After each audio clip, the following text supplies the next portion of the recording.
Braja Jana Ranjana Yasodhanandana Braja Jana Ranjana Yasodhanandana Braja Jana Ranjana Yasodhanandana Braja Jana Ranjana Jamuna Tira Bhattacharya Jamuna Tira Jamuna Tira Bhattacharya Jamuna Tira Jaya Radha Madhava Punya Bihari Jaya Radha Madhava Punya Bihari Jaya Radha Madhava Punya Bihari Jaya Radha Madhava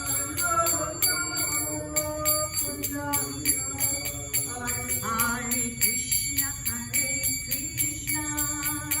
Krishna Krishna Hare Hare Hare Rama Rama Rama Hare Hare Hare Krishna Krishna Krishna Hare Hare Hare Rama Hare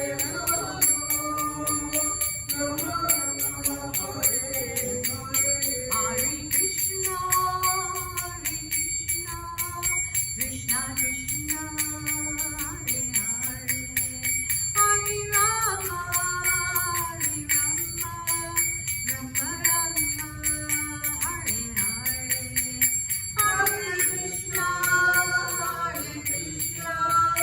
Krishna Krishna Hare Hare Hare Rama Hare Krishna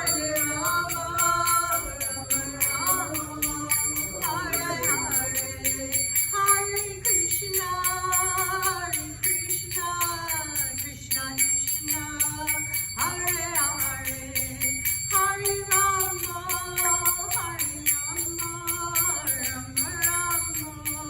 Hare Hare Hare Krishna Krishna Krishna Hare Hare Hare Rama Hare Hare Jaya Prabhupada Jaya Prabhupada Jaya Prabhupada Srila Prabhupada Jaya Prabhupada Jaya Prabhupada Jaya Prabhupada Jaya Prabhupada Four permanent.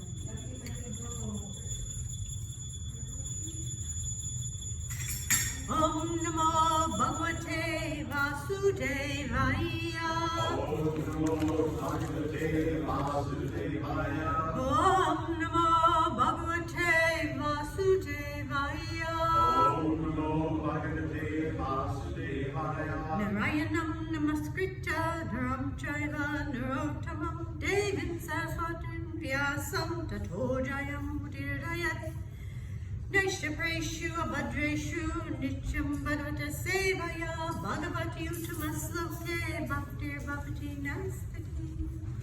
So we are studying in the Srimad Bhagavatam from Canto 3, Chapter 5, verse 38, Vidura's talks with Maitreya.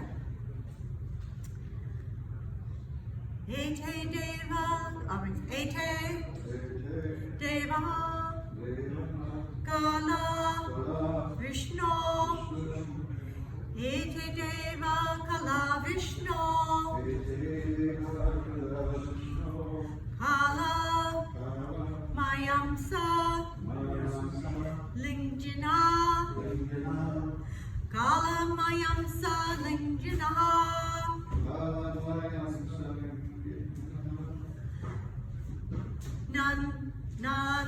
Nanatat Svakriyantisha Nanatvat Svakriyanshiha Nanatvatva kriyan ishaha. Prochur man ranjalayo.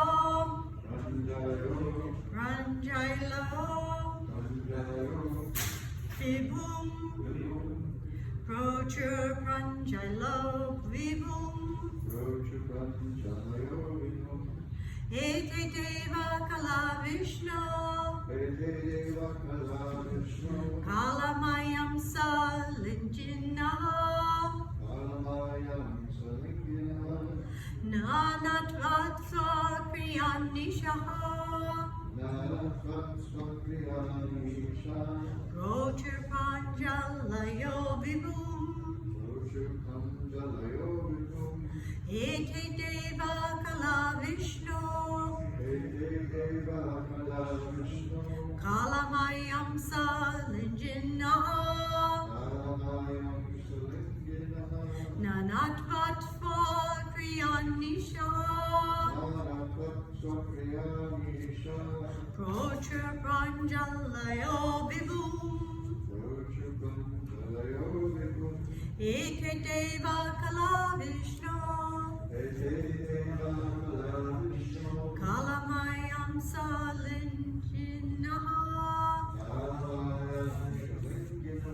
Nanatvatva kriyanishaha. Prochur pranjalayo vibhum. Please chant. Ete deva kala Vishnu. Kalamayam salinjinaha. Nanatvatva kriyanishaha. Prochur panjalayo vibhum. Ete. Of all these physical elements, Devaha, the controlling demigods, Kala, parts and parcels, Vishnu, the Supreme Personality of Godhead, Kala, time, Maya, external energy, Amsa, part and parcel, Linjinaha, so embodied, Nanatvat, because of various, Svakriyaha, personal duties, Anishaha, not being able to perform, Prochur, uttered, Pranjalaha, fascinating, Vibhum, unto the Lord. Translation and purport by His Divine Grace, A.C. Bhaktivedanta Swami Srila Prabhupada. The controlling deities of all the above mentioned physical elements are empowered expansions of Lord Vishnu. They are embodied by eternal time under the external energy, and they are His parts and parcels. Because they were entrusted with different functions of universal duties and were able to perform them, they offered fascinating prayers to the Lord as follows. Please repeat. The controlling deities of all the power of all the above mentioned physical elements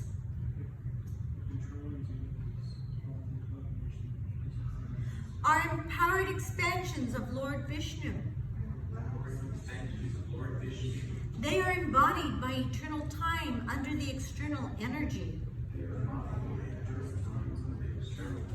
And they are His parts and parcels.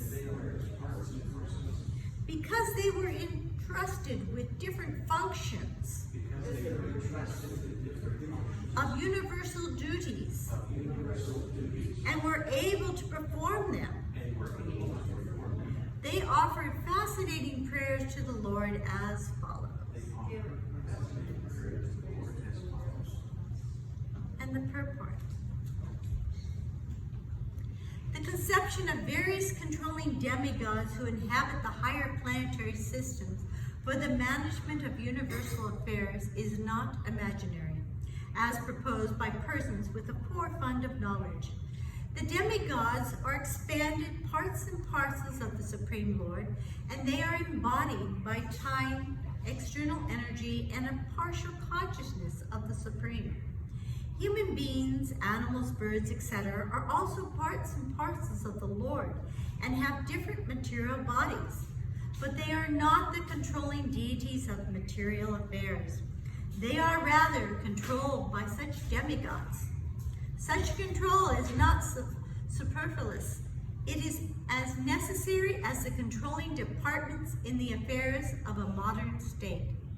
The demigods should not be despised by the controlled living beings. They are all great devotees of the Lord, entrusted to execute certain function of universal affairs. One may be angry with Yamaraj for his thankless task of punishing sinful souls, but Yamaraj is one of the authorized devotees of the Lord, and so are all the other demigods. A devotee of the Lord is never controlled by such deputed demigods who function as assistants of the Lord, but he shows them all respect on all accounts of the responsible positions to which they have been appointed by the Lord. At the same time, a devotee of the Lord does not foolishly mistake them to be the Supreme Lord. Only foolish persons accept the demigods as being on the same level as Vishnu. Actually, they are all appointed as servants of Vishnu. Anyone who places the Lord and the demigods on the same level is called a pasandi, or atheist.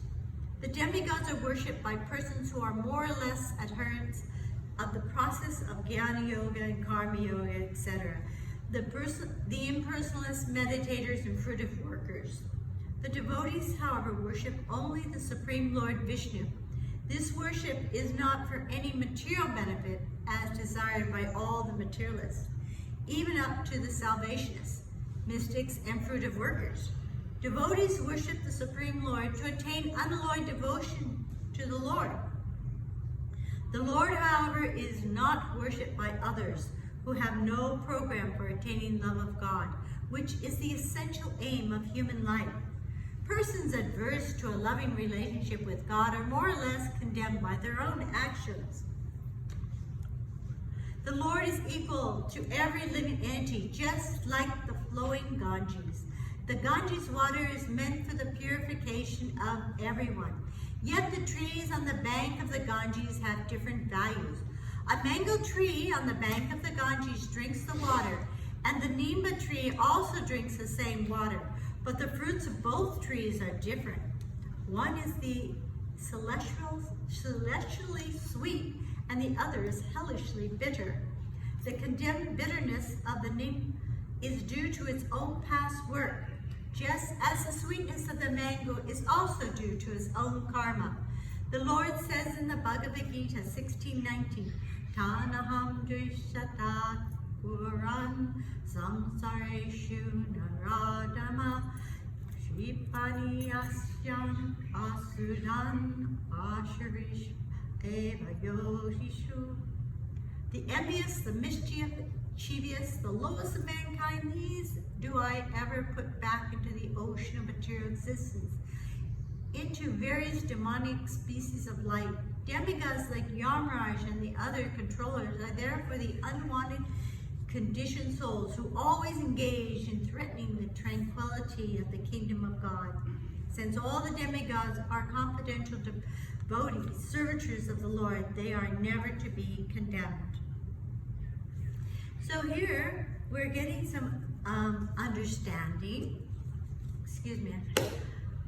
Omagina Tibrandasya Jananjana Salataya Chaksun Militanina Tasmai Shri Gurave Namaha Shri Chaitanya Manobhistam Sapitam Yena Bhutale Swayam Rupa Gadanmayam Tadanti Swapadantikam He Krishna Karuna Sindhu Dinabandhu Jagapate Gopisa Gopika Kanta Radha Kanta Namosate Tapta Kanchana Gauranye Radhe Vrindavaneshwari Vishabhanu Sute Devi Pranamami Haripe Vanchakampatarubhyascha Kripa Sindhu Mevacha Patitanam Pavanebhyo Vaishnavebhyo Namo Namaha Shri Krishna Chaitanya Prabhu Nityananda Shri Advaita Gadadhar Shivasari Gaur Bhaktavinda Hare Krishna Krishna Krishna Hare Hare Hare Rama Rama Rama Hare Hare. I don't think this is working. No, it's not working right. Huh? Want to try to turn it on? Why don't we- If you like, sometimes my voice gets soft. Okay. So we're getting an understanding that yes, there's a system set up by Krishna, a political system, and Prabhupada has sometimes used the example of the cabinet members of the president. And so you have many different cabinet members. Some are taking care of education, some are taking care of infrastructure or the military, so many different things. And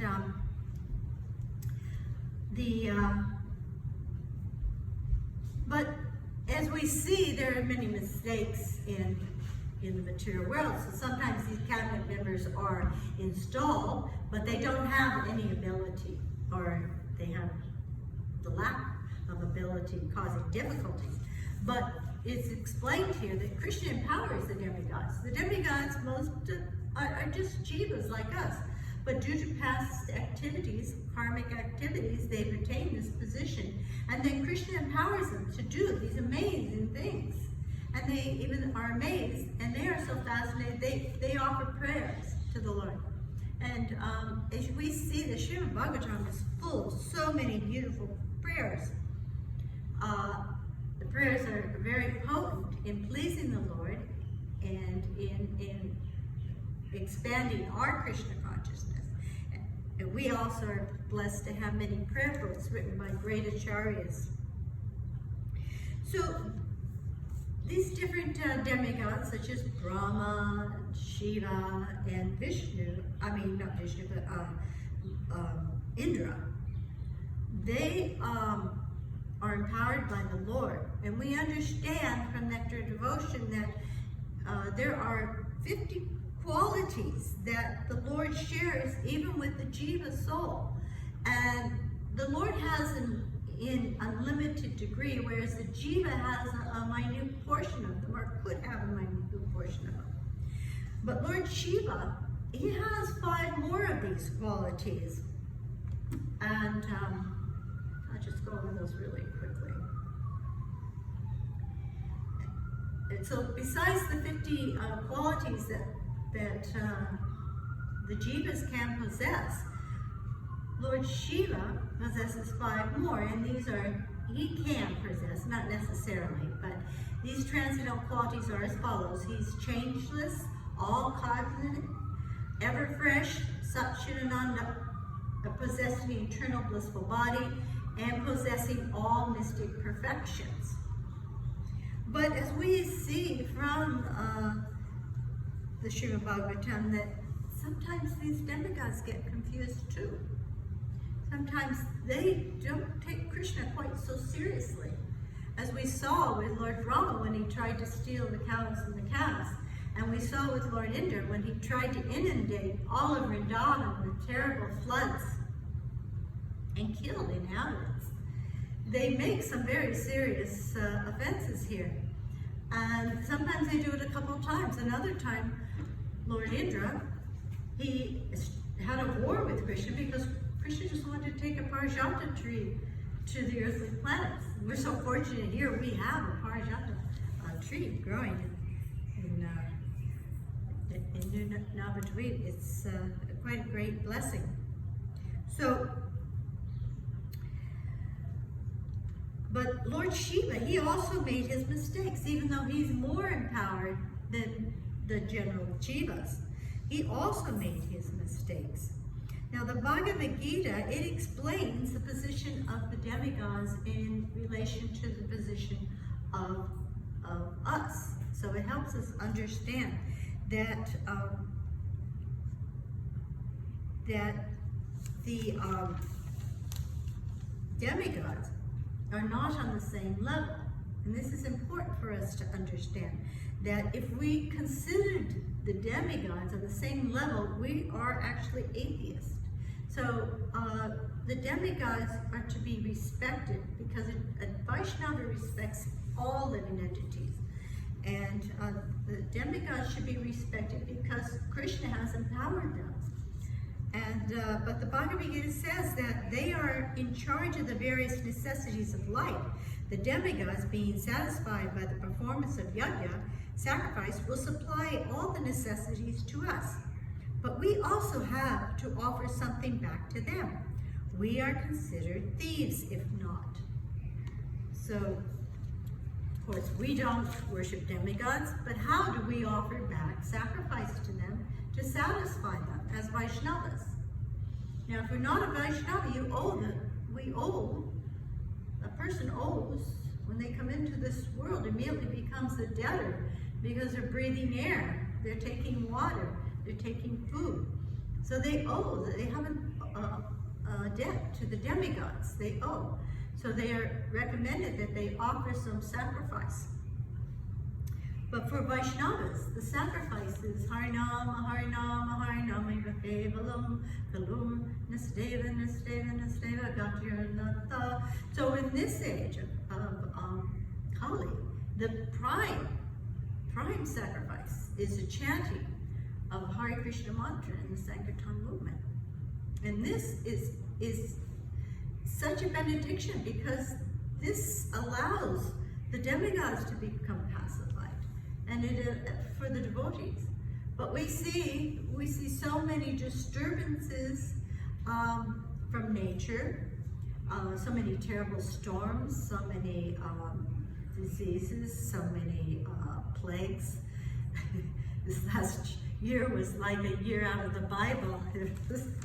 In Vrindavan, we have locusts, or when there was a fear of the locusts, they didn't actually come to Vrindavan. They made a right turn, thank goodness, and went somewhere else. But still, I mean, when they come, they eat everything. So it's just like, these are all because the demigods were not being satisfied. But the holy name is a very nice situation to be in chanting this holy name. In the Bhagavad Gita also, those whose intelligence has been stolen by material desires surrender unto the demigods and follow the particular rules and regulations of worship according to their own natures. And Krishna says, because of their faith, the people endeavor to worship a certain demigod and obtain their desires. But in actuality, these benefits are bestowed by me alone. So even though the demigods are giving these benefits or whatever they're doing, they're not doing it on their own. They're doing it according to the desire of Krishna. So even if we desire to have something, for example, a lot of people go to goddess Durga temples for a beautiful wife. If you want a beautiful wife, it's really best to go to Krishna, because Durga cannot give that benediction without Krishna's blessing. So he explains that the demigods sometimes have a hard time understanding Krishna. Sometimes they make mistakes, and which brings us to this one pastime with Lord Shiva, that Krishna had a very heavy war with Lord Krishna. And this was brought up, this situation was brought up to Pariksit Maharaj by Sukadeva Goswami, and he was so interested in hearing about it that they went into great detail in this pastime. But you remember King Bali, who was one of the kings who took over. He was a demon who took over the heavenly planets. And he ended up surrendering and giving everything to Vamanadeva, an incarnation of Krishna. Well, his oldest son was named Banasura. And Banasura was a great devotee of Lord Shiva, and Lord Shiva was very inclined to his devotee.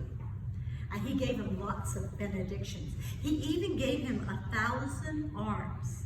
Now, how to deal with 1,000 arms, I cannot explain to you. But he had 1,000 arms.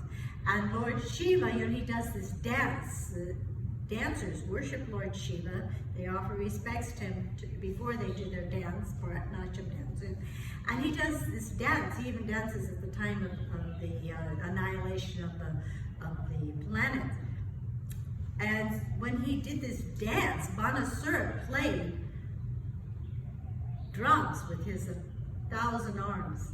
It must have been quite a sight. But, and Lord Shiva is easily pleased, and he's very pleased with Banasura. But Banasura came to him after some time. He said, I'm not so happy. I have all these arms, and I've got this great Kshatriya spirit, but I am not happy because there's no one I can fight with. I go and tear apart mountains because I have all this strength and no place to use it.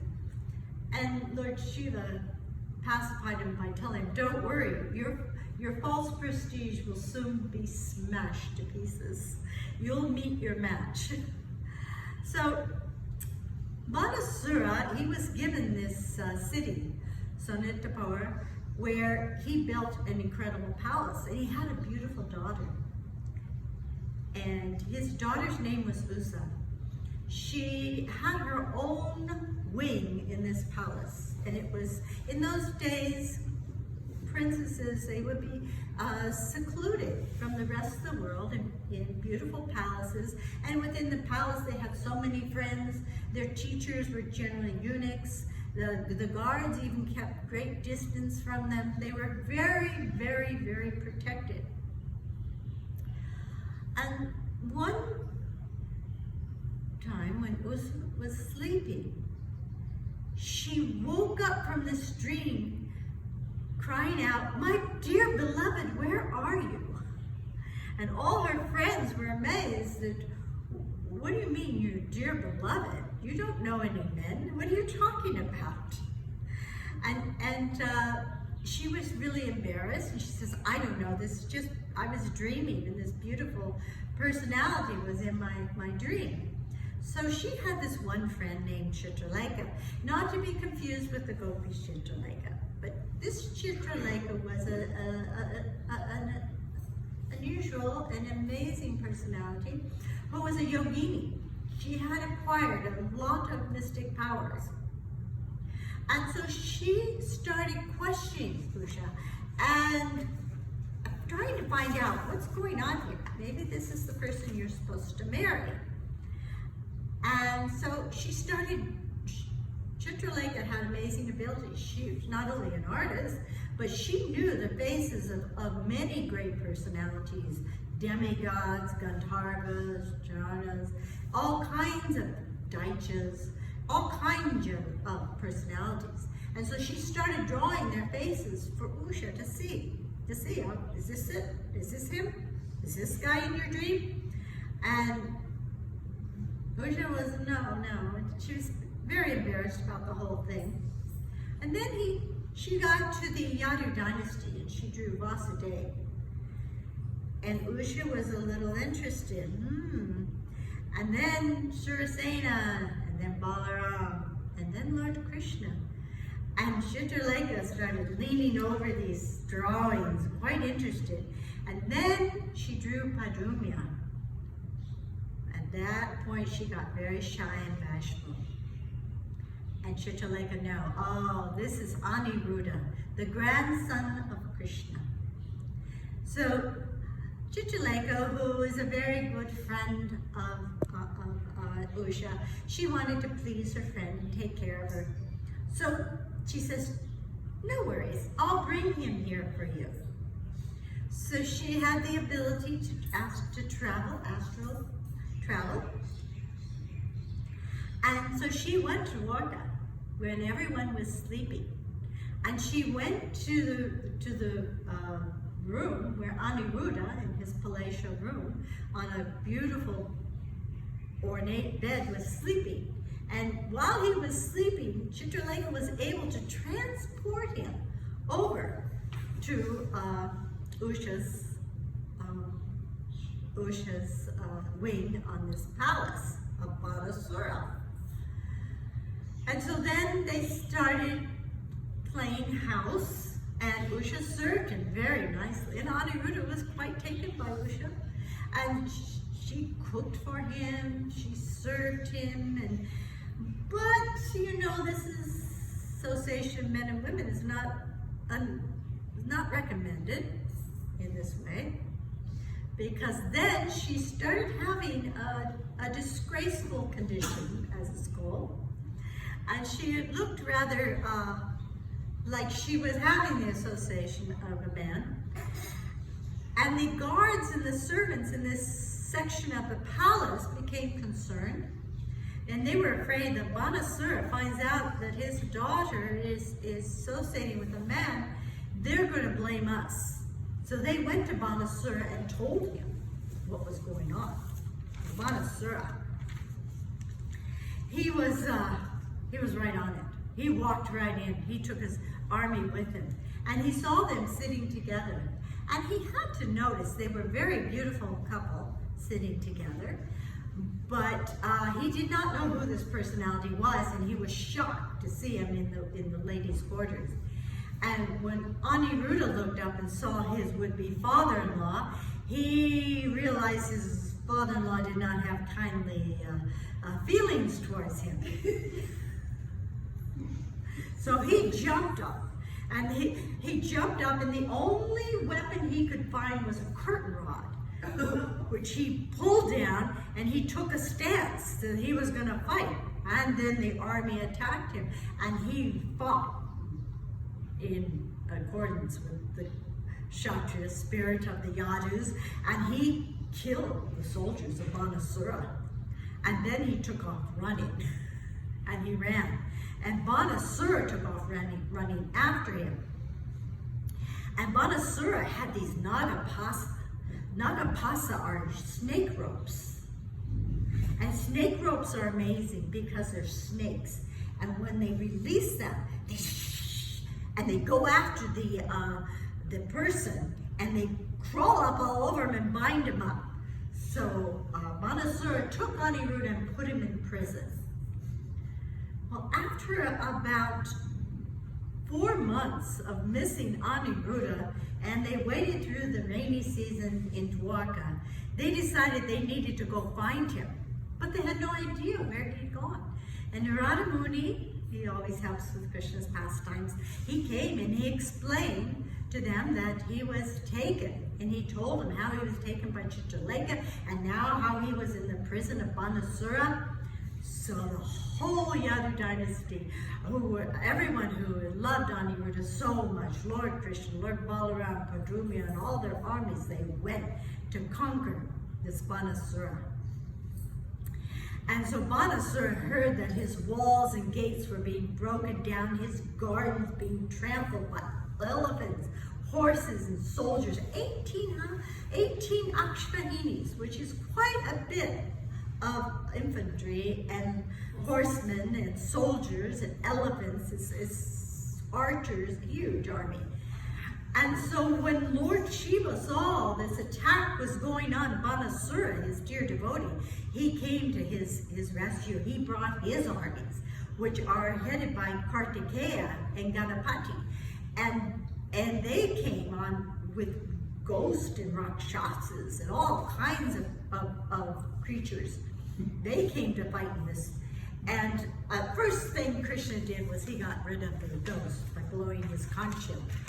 They went running.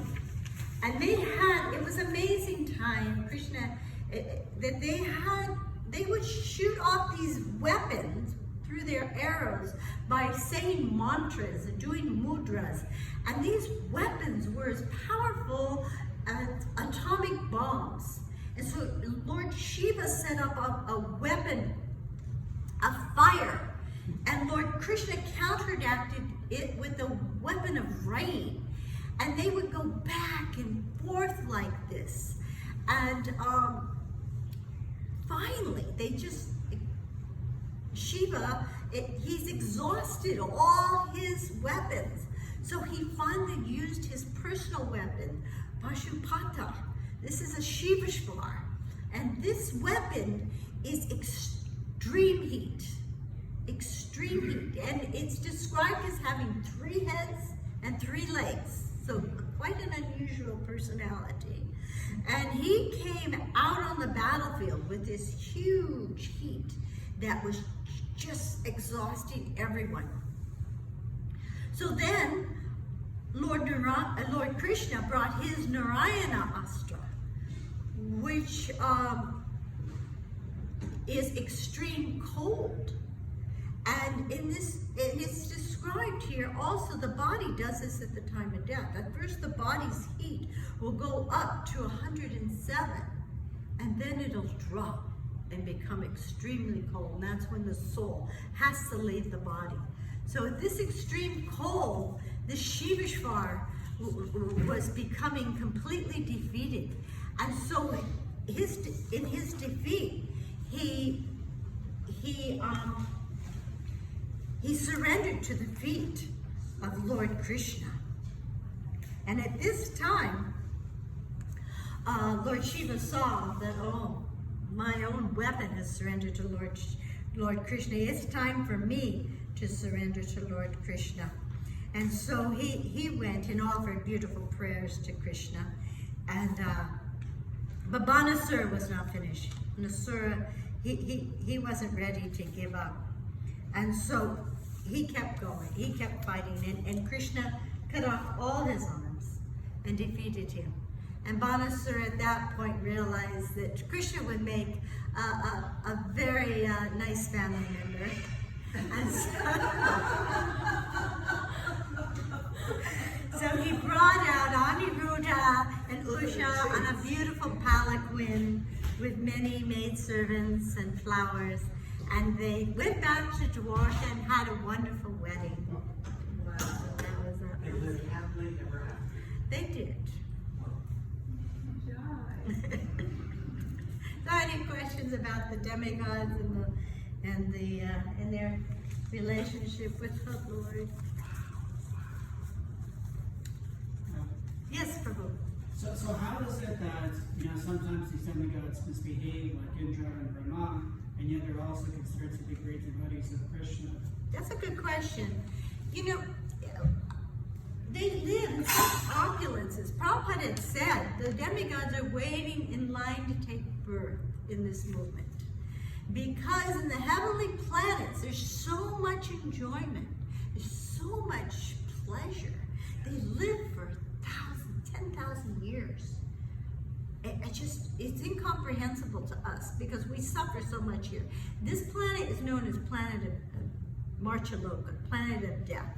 And there's a lot of suffering here. And this suffering actually helps us remember the Lord. And remember that we don't want to take birth again in this material world. And so it's more conducive, whereas it's harder. We're thinking we can enjoy in the heavenly planets. So the demigods, and they are very powerful, they see their power compared to what we can do, and they start thinking they're pretty cool. But, and so consequently, they just can't understand. And this kind of brings us back to humility and how important humility is in our lives. And how much important it is to understand our lack of humility.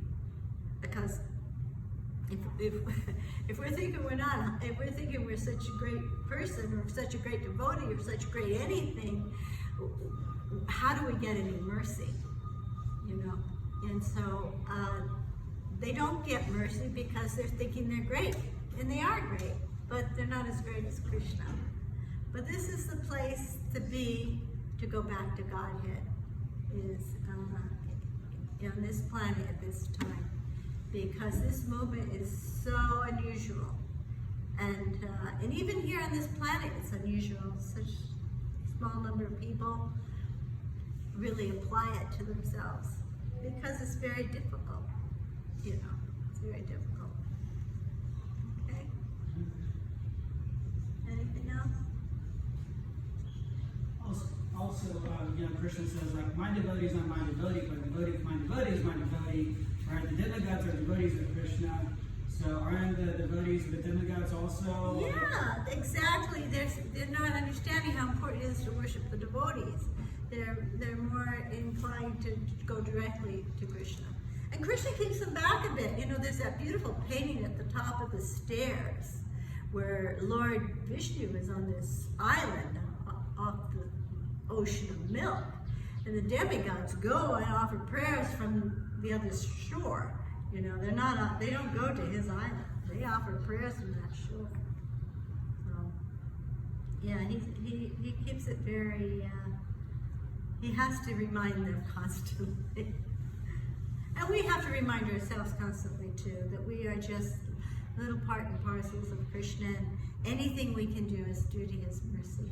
So we pray for that mercy.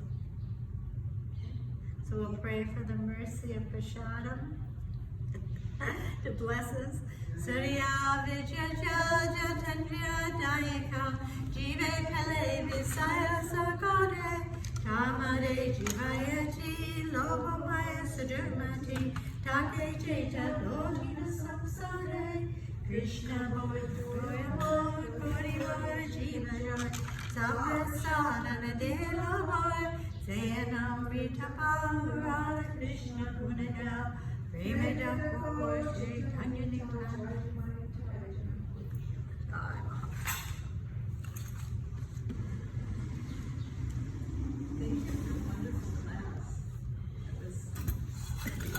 You love the best. I love A lot of excitement, wasn't it? Yes.